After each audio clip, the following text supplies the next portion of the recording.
Welcome, ladies and gentlemen, to the first edition of Committed to the Grind. And this is I guess you could say, other show we're going to be running other than the CR7 podcast. Now, obviously, the CR7 podcast is going to be still in running or effect or whatever you want to call it. But this is just an additional show every single Friday. And our very first guest on Committed to the Grind, Olin Chamberlain, welcome as the very first guest. Thank you for having me. I really appreciate it. It's an honor being your first guest. Of course. So before I hand the microphone over to Cole, who I think will run our first question, talk about just how we're running things here. So obviously every week we will be running this show. We're going to have prep athletes on here. If you are a prep athlete, you can reach out on our Instagram, CR7_podcast, DM us and whatever, and we can get you set up. This week, obviously, Olin is on, and then Max Roy is next Friday, and the week after that, Luke Sanita, and then we have to get more guests on as well. But I don't think we should waste any more time. Actually, the way we are going to be doing this, Cole and I are going to be flip-flopping questions. So obviously, Cole will start. He'll hand it over to me, and then obviously, Olin will answer our questions. And kind of the way we wrote the questions, just to, just how we did it. We Cole and I both wrote out questions, and we kind of just, put it all into one document, and now we are just taking each other's questions and asking them. And not to waste any more time, just a bit of an introduction there. Cole, I'll hand it over to you. All right, so first question for you, Olin, is how did you and the team feel after the game-winning shot by Cade Goss for Roman to win the PCL? I'll take it. Obviously we wish that we were in that position to be playing at the Palestra at that time in the PCL championship. I don't know Cade that well, but I've seen him around. He seems like a pretty good guy. So, obviously you wish you were in that position and being able to hit that shot and being able to win a PCL title for your school. But, your time, my time will come. Our time will come hopefully this year. And it was a great shot. It was a great play, and happy for the guy. Yeah, and just to reiterate it, Prep lost by 2 points to Archbishop Ryan, and then Archbishop Ryan loses by 2 points to Roman in the PCL final. So I'll just turn it over to you, Ryan. You can get the next question going. All right. So speaking of Archbishop Ryan, you guys, we obviously know you guys lost in the playoffs. Now, that was a game that I think some expected you guys to win and whatnots, and I think to some within the prep community, that was a bit of a shocker that you guys did lose. But you guys really had a great team. But what do you think happened that had you guys not win that game? I think they defended really well. We were one of the highest scoring teams in the PCL that year, and I think we were third highest scoring teams in PCL last year, and I think they held us to 48 points, 50 points, something crazy like that. So when the ball's not going through the hole, we had to find other ways to win, other ways to affect the game, and we just didn't do that. And then we came down to the last shot, and like Coach Jason always says, you can't leave it up for chance. You can't leave it up for the last shot, even if they did hit the game winner. So that's what happened. They hit the game winning shot, and we learned from it.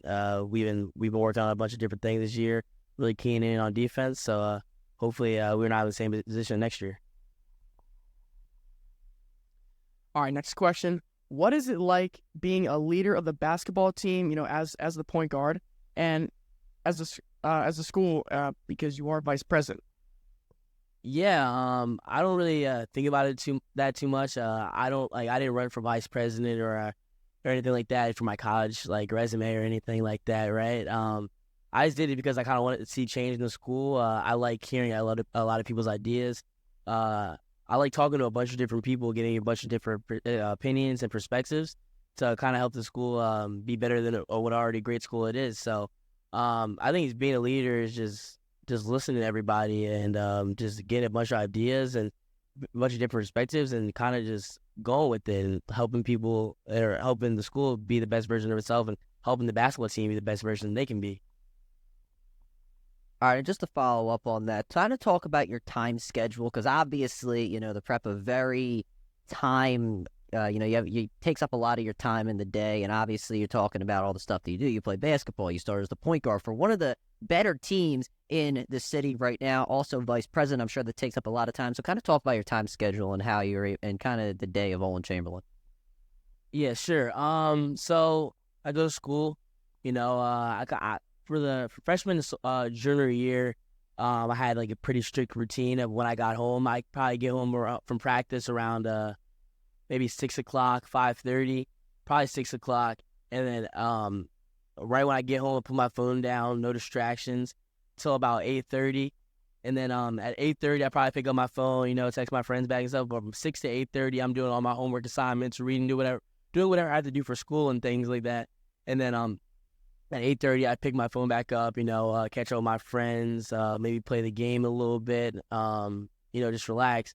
And then I would shut my phone off at 10:30, 11, and just go to bed and put my phone down again. So I had a pretty strict schedule like that.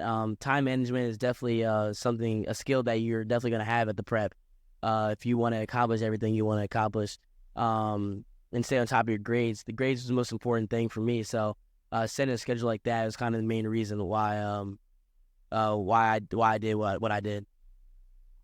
And now as a senior this year, is it easier? Is it harder? Because obviously with basketball this year, there's a lot more expectations with, you, Jaron and others, and being seniors and all that. Is it the schedule harder this year, or do you think it's gotten a bit easier? I think I wouldn't say easier or harder, but I would say this year as a senior, I've gotten more classes that kind of suit me more. Discussion-based classes and things of that nature rather than like a bunch of writing and things like that. I don't know if you can tell, but like if you ever met me, like I like to have conversations, I like to talk. So a lot of classes I'm taking right now, honors sociology, sci-fi, AP African American Studies, they're a lot of discussion-based, and that's something that I thrive in and something that I really enjoy doing. So I wouldn't say easier or harder, but I would probably say a little bit more suitable for my learning style in particular. All right, so just piggybacking off of like a similar question that Ryan said, do you feel more pressure to succeed now that you are a senior, whether it's in the classroom or, on the court? Yeah, I wouldn't say more pressure. I think I've put the pressure on myself, and we put the pressure on ourselves as a team ever since we walked in. Like I was never taking a back seat. Freshman, sophomore, junior year, I played varsity for all 3 years thus far. And we were never like, hey, like next year's our year. We were always like, hey, what could happen if we made it run this year? What would happen if we made it run sophomore year? What would happen if we made it run junior year? And unfortunately, those things did not happen. But we were never in the back seat looking like, hey, what could happen next year?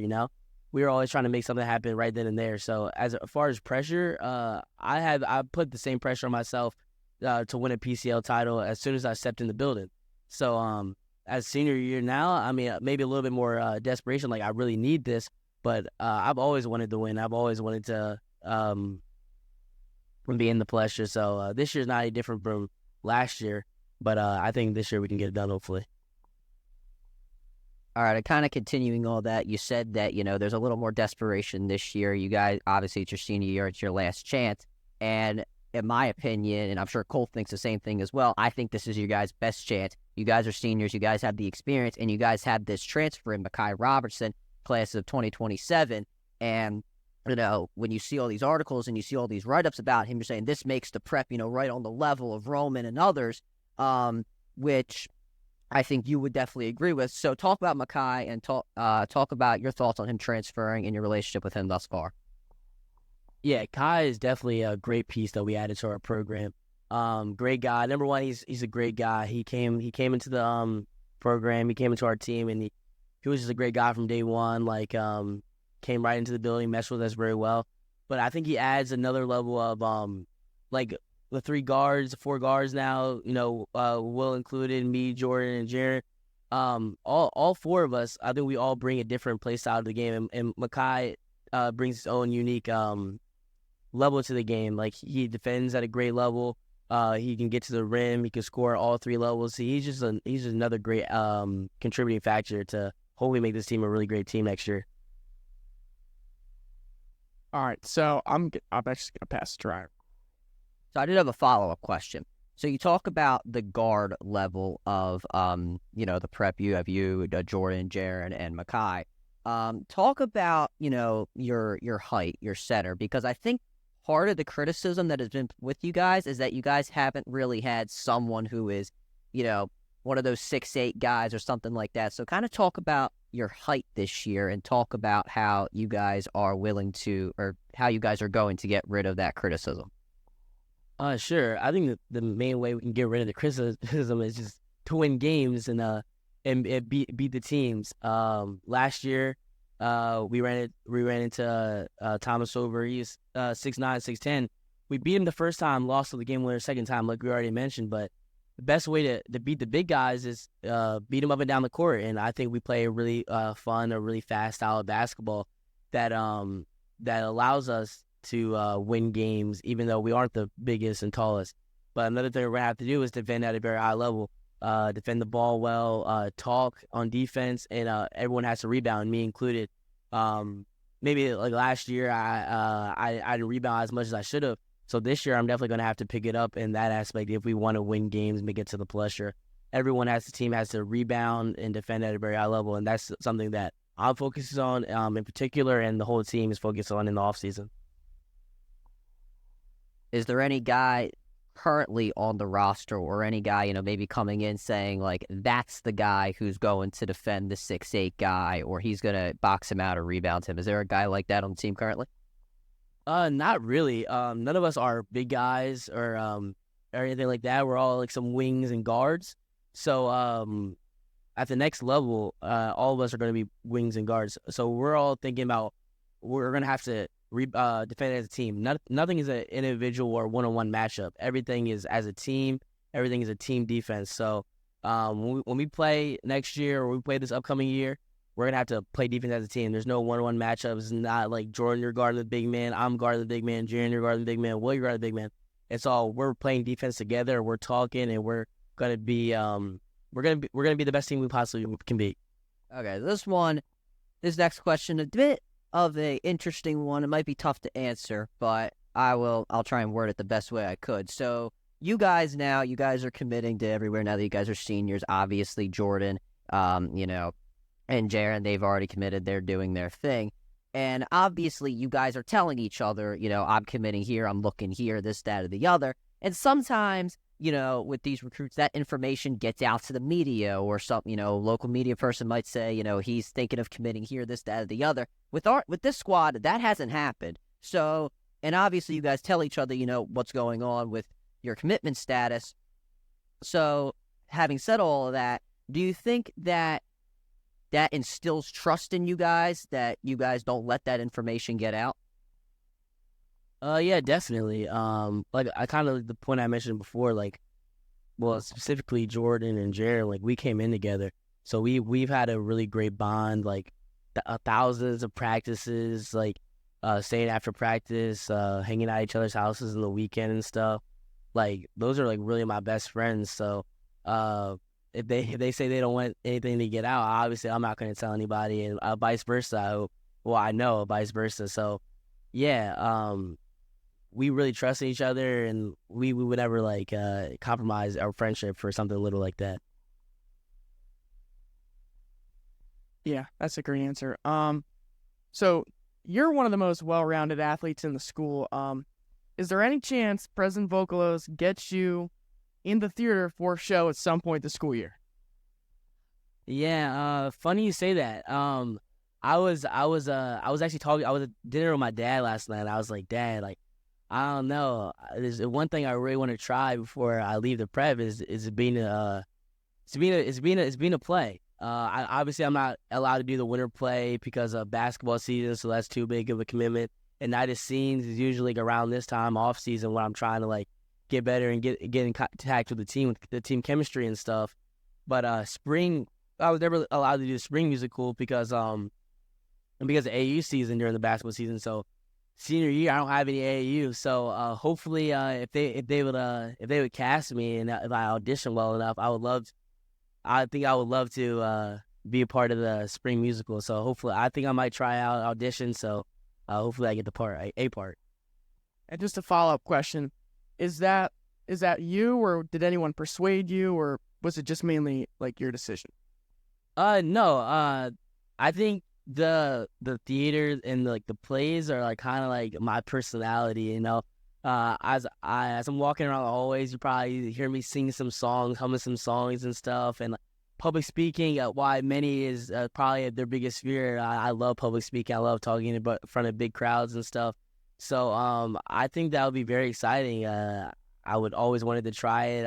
I'm very I have a huge admiration for actors and things of that nature. To be able to remember their lines so clearly and not make a mistake and improvise on the spot if they do make a mistake is something that I think is incredible, and I respect their craft. So I would love to try it and give it a chance before I graduate from the prep.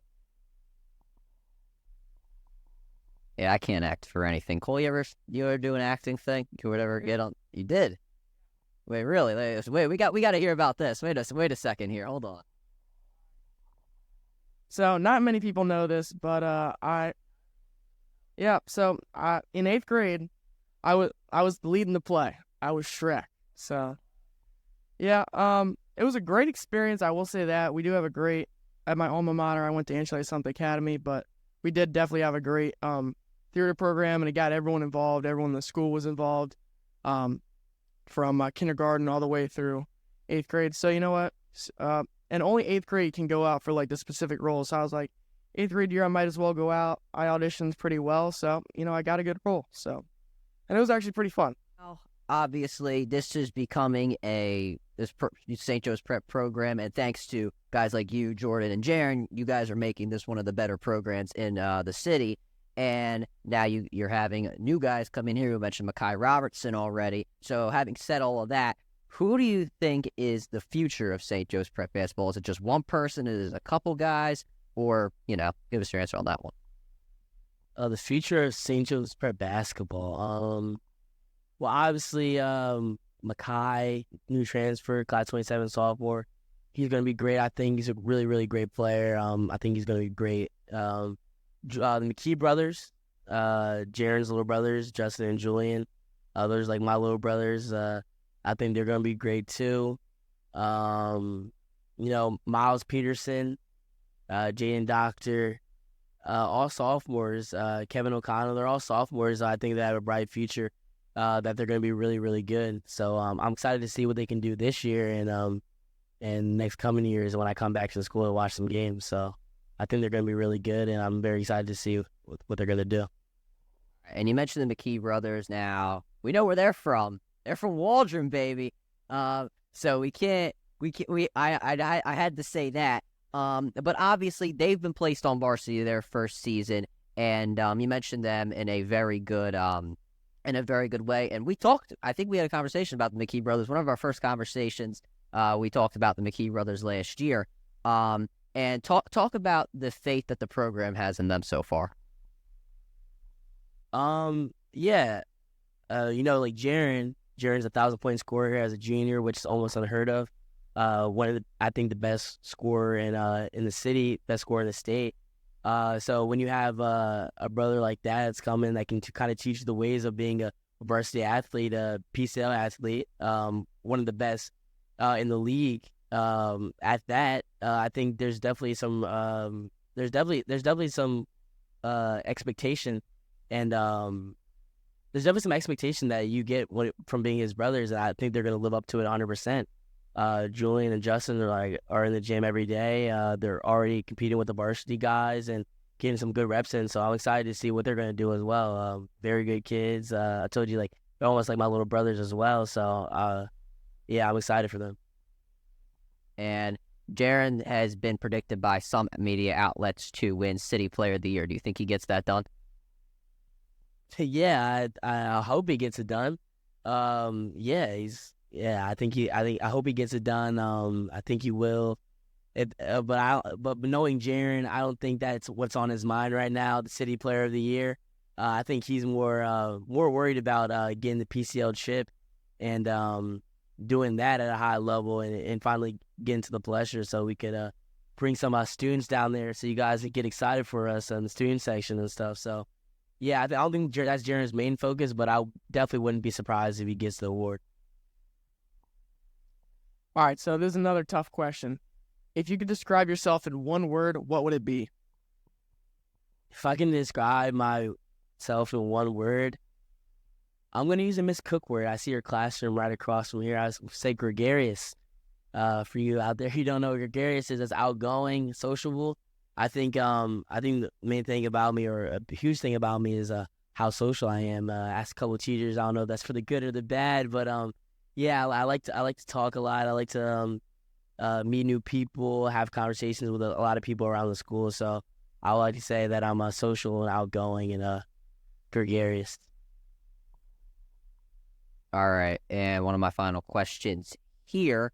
You obviously have talked about that you want to get to the Palestra, you want to win a PCL championship, you want to do all these things. So, kind of taking all that into one, what are the expectations for this team this year? The expectations, I would say, is just obviously compete at the highest level as much as you can, win every game, come into the mindset of every game to win, compete at a high level, and obviously the Palestra. Like, I usually don't like saying it freshman, sophomore year. I would say compete at highest level, but I'm a senior now. A lot of expectation I'm putting on myself and for this team, and we want to get there.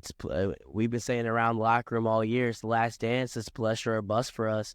So, yeah, that's definitely our expectation this year, to win a Catholic League championship. So, I think we can get it done if we keep working hard.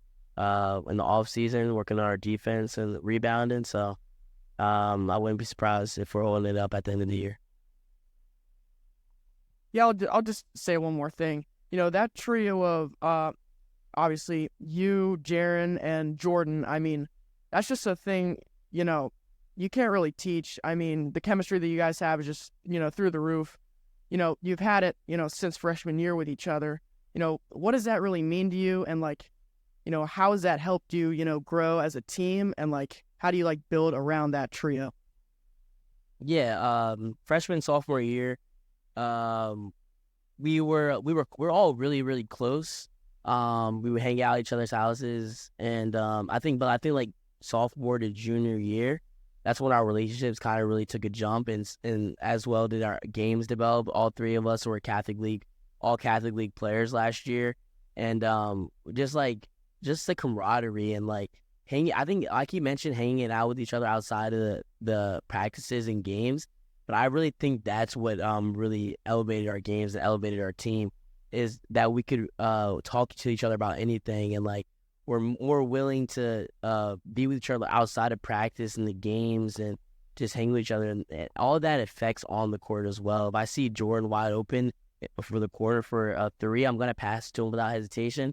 And same for Jaron, and I think it's vice versa for them to me, because I have trust in them, I have a bond with them, and I want to see them succeed as much as I want to succeed.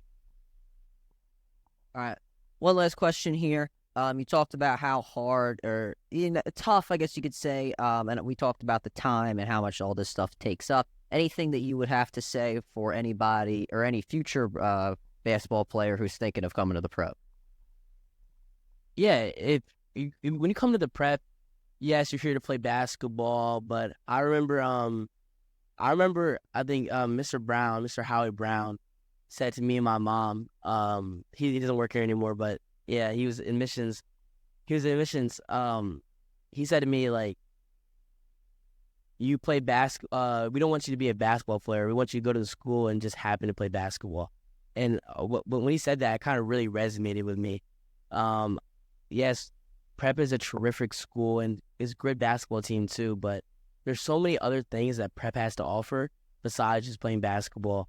I'm in student council. There's hundreds of clubs, music discussion club, which I love, improv club, which I love. And going to prep as a basketball player just makes you a more well-rounded person, in my opinion. So, yeah, if you want to play basketball and be a better person than you were yesterday, I would recommend coming to prep. Yeah, just real quick, if you want to give your World Series predictions, I don't know how much baseball you watch, but, gotta have a winner. Yeah, I don't watch too much baseball, but I'm smart enough to know that Red October is back, baby. Phillies, I think the Phillies are going to the World Series. I'm hoping. I need to go to parade. I've been so close to parade these last 3 years. These Philly basketball teams, these football teams, these baseball teams are breaking my heart every single time. last 4 or 5 years. I really need to go to parade, so I'm taking it to the bank. I need the Phillies to win the World Series so I can celebrate with the parade. And I just have some rapid fire UFC questions for you before we head out here. So we obviously have UFC 307 coming up this Saturday. Alex Pereira versus Khalil Roundtree. Who do you think takes that? Alex Pereira, I think second or third best pound for pound fighter in the UFC right now. 100% got Alex Pereira. All right, and Kayla Harrison's obviously on this card. She's been feuding with Juliana Pena. So first, give your prediction for Pena and Pena and Pennington, and do you think Kayla Harrison will eventually win the women's bantamweight championship? I think she will. I've only watched one of her fights before, but I would think the fight I saw, she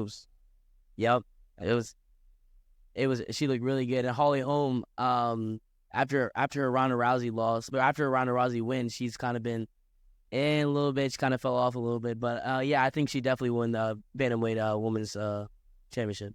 All right, and then getting into the future a little bit here, UFC 308, Holloway versus Topuria. That is very highly anticipated. Who do you think is going to take that? It pains my heart. I love Max Holloway so much. In my opinion, probably the greatest knockout in UFC history. When he just knocked out Justin Gaethje, but I'm gonna have to say Ilia Topuria. I think he's one of the best fighters we've seen in a long time. His versatility, his ground game, and his striking game.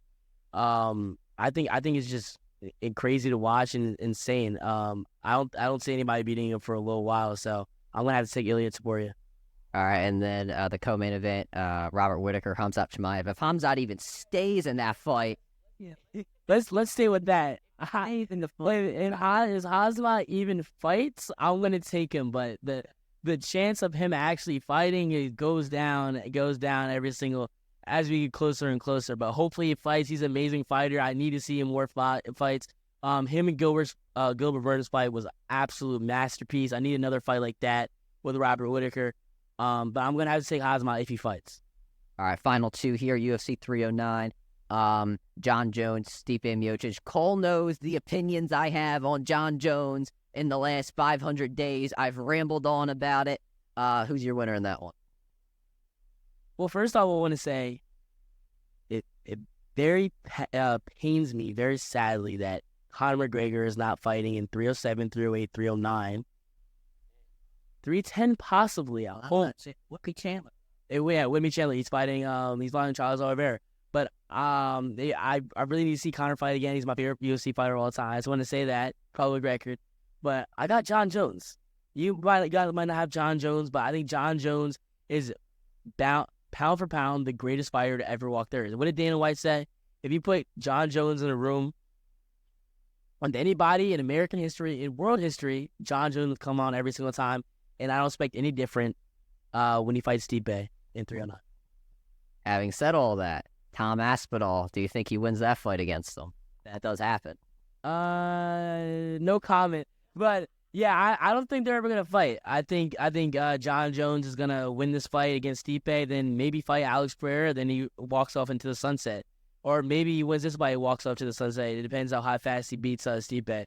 So I think John Jones wins this fight, and then hopefully fights Alex and walks off because his legacy is already one of the greatest of all time. So we'll see. You gotta be too invested in this John Jones stuff. You said pound for pound best fighter of all time. Now I don't disagree with you. You don't think GSP's in that conversation? Okay. So the only thing I don't like about GSP is that I think John Jones is way more dominant than GSP. If you look at his title defenses, he's almost taking it to decision every single time. There's no knockouts, no submissions, or not as nearly as much as John Jones has knockouts and submissions. So I would have to say John Jones is way more dominant than GSP. He's never lost. John Jones has never lost.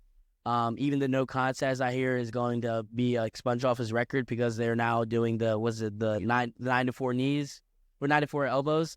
Yeah. So that's back into the UFC. So I think John Jones is the greatest pound for pound fighter.